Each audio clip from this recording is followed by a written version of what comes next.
This is an absolute riot.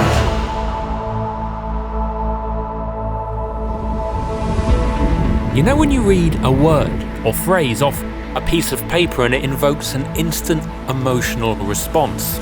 Perhaps it's the place you went on holiday as a child, or maybe even the name of the feared school bully.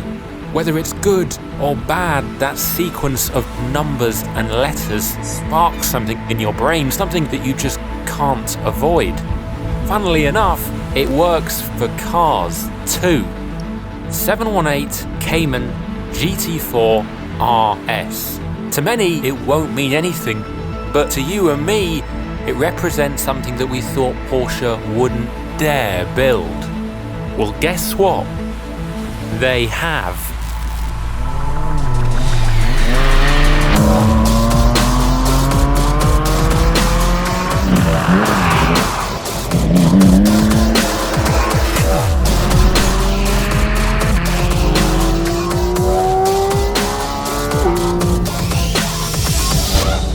Why was it we thought that? Well, there's long been a suspicion that Porsche has held back the Cayman so it doesn't tread on the toes of its bigger 911 brother.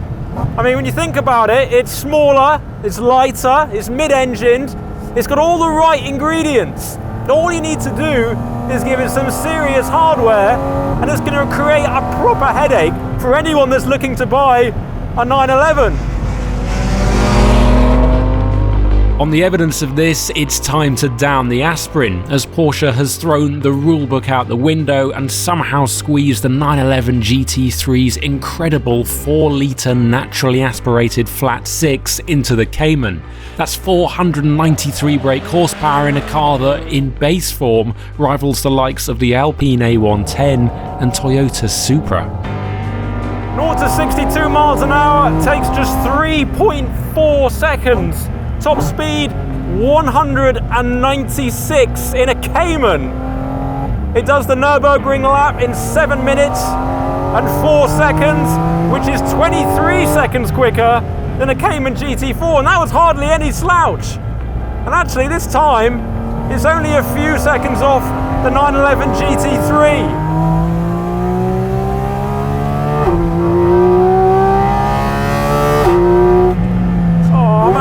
This engine, it's the kind of thing you do in a Forza Horizon video game.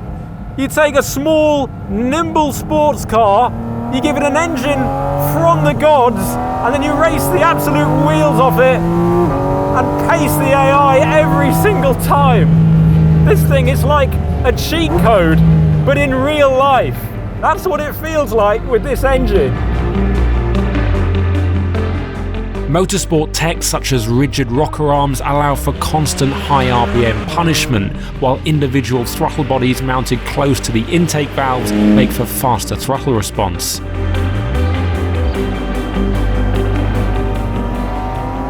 And they say the difference in the noise is that this is intake noise rather than exhaust noise when you're comparing it with the 911 GT3.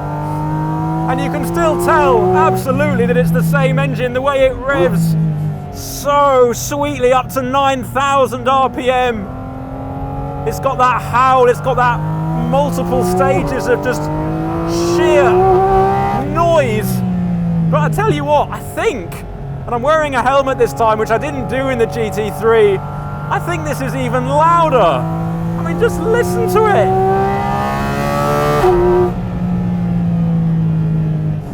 And the fact that it's right next to your ear, that is an inspired decision, because it's exactly where you want the noise to be. It's not too noisy on the outside so that you're going to have an issue on track days. It just funnels all the good sound right into your ear. Good to see that Porsche have got their priorities right. It would be all too easy to spend the rest of this review waxing lyrical about the incredible engine, yet that would be doing a disservice to so many other elements of this car, many of which can be acknowledged by simply stopping, getting out, and taking a closer look. Now, you may have noticed that one of the things about the regular base Cayman is that the design is quite clean and simple. And that means that when it comes to the GT4 RS, the engineers and designers could go to town on this car without it being the wrong side of not very tasteful. So there's lots of nice little details. We've got these vents above the wheel arches here, and that reduces pressure inside the wheel arch. On the bonnet, there's the dual NACA air intakes, and what they do is that they cool down the brakes without affecting drag. Now that's a really tricky thing to do. And if you're wondering what NACA stands for, it's the National Advisory Committee for Aeronautics, which was the predecessor to NASA, so that's pretty cool. The brakes themselves on this car are the optional ceramics. So you've got 410mm discs at the front and 390mm at the rear.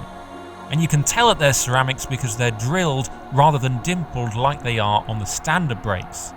These are optional with the Visac pack, as is these 20-inch magnesium wheels. You can probably see that this car is lower than the Cayman GT4. It's 30mm lower, and the track, front and back, is 6mm and 8mm wider respectively. Then come around the side and we see these air intakes. That's what makes the noise, and that's why the car sounds so fantastic. Finally, come all the way around the back and you see the spoiler, the swan neck spoiler. We first saw it on the 911 GT3, of course, and now it's on the Cayman GT4 RS. You can adjust it through 3 different settings, and actually the front diffuser you can adjust through 4 different settings. So that, together with a number of other pieces of aero hardware, both ones that you can see and ones on the underbody, mean that the Cayman GT4 RS creates up to 25% more downforce than the GT4. I mean, so many cars now have rear spoiler just really for aesthetics. It just creates drag. This is there for a reason. Optional Club Sport and Visac packs offer additions such as rollover bars, a 6-point harness, fire extinguisher, carbon weave details and titanium exhaust system. Yet none of these do much to the fundamentals of what this car is about. The powertrain is one thing, but the way that the GT4 RS dissects the undulating Anglesey circuit is something entirely different.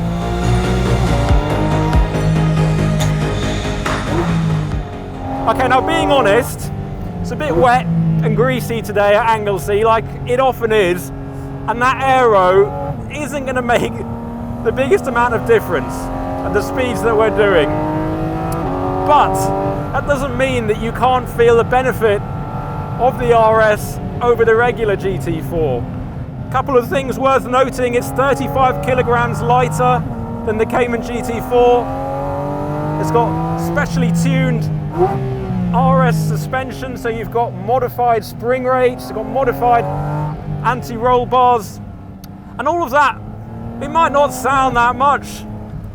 There's no real big figures that you can attach to it, but the difference that it makes when you get out onto a track, even a greasy one like this one, it's really tangible. You can feel it through the steering wheel. It's just that much more serious, but without quite going into full-on 911 territory. It's still got playfulness about it.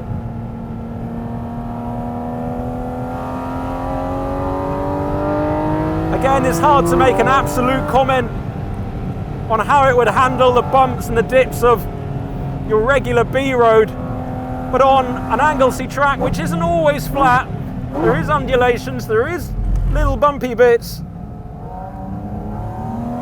It has that kind of suppleness. It's not just completely locked down so that anything is going to throw it off. It's not always on a knife edge. I mean, today on the Michelin Cup 2 tyres, yes, it's a little bit snappy because of the greasy conditions, but you can feel underneath that when it dries out, there is a chassis that you can work with and enjoy. I'm also a huge fan of the brakes on this car. These are the carbon brakes, the optional carbon brakes, as we mentioned, and it's not the stopping power that gets you, although that is immense. It's the feel that you're getting through the brake pedal. You can tell when the ABS is just about to interfere, so you can just hold it on the threshold. And just make sure that you're coming into a corner as cleanly as possible. You just get a little tickle from the ABS under the pedal, and that tells you when, yeah, you're pushing us a little bit far here. I wouldn't say the steering is quite as blessed with as much feel, but again, the tyres, the conditions aren't going to be doing it any favours. But the speed of it, the rack, it's a really nice balance and compromise. It's not too immediate just off sensor, so it doesn't feel like it's completely hyperactive and that if you sneeze, you'll end up going off into a barrier, but it's so nicely weighted. You can just pick the point at which you want to turn in, give it how much you think it needs, and that usually ends up being just about right.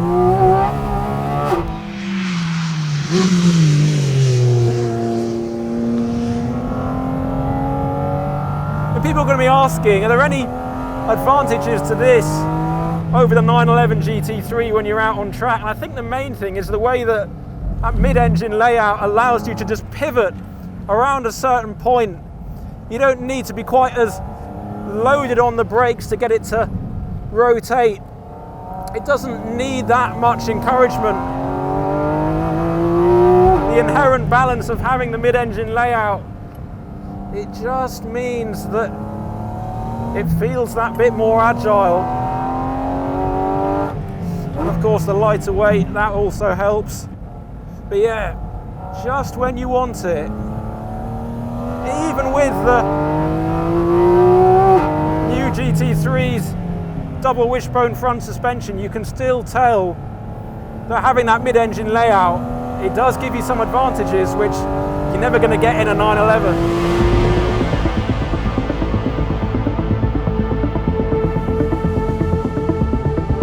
Oh, honestly though, what a car, what a car. We've waited a while for Porsche to finally give the Cayman the RS badge that it's probably deserved for a while now. It's always been a brilliant sports car, but this just elevates it onto a whole different level. It makes it that much more serious, that much harder, that much sharper, and that much louder. Oh.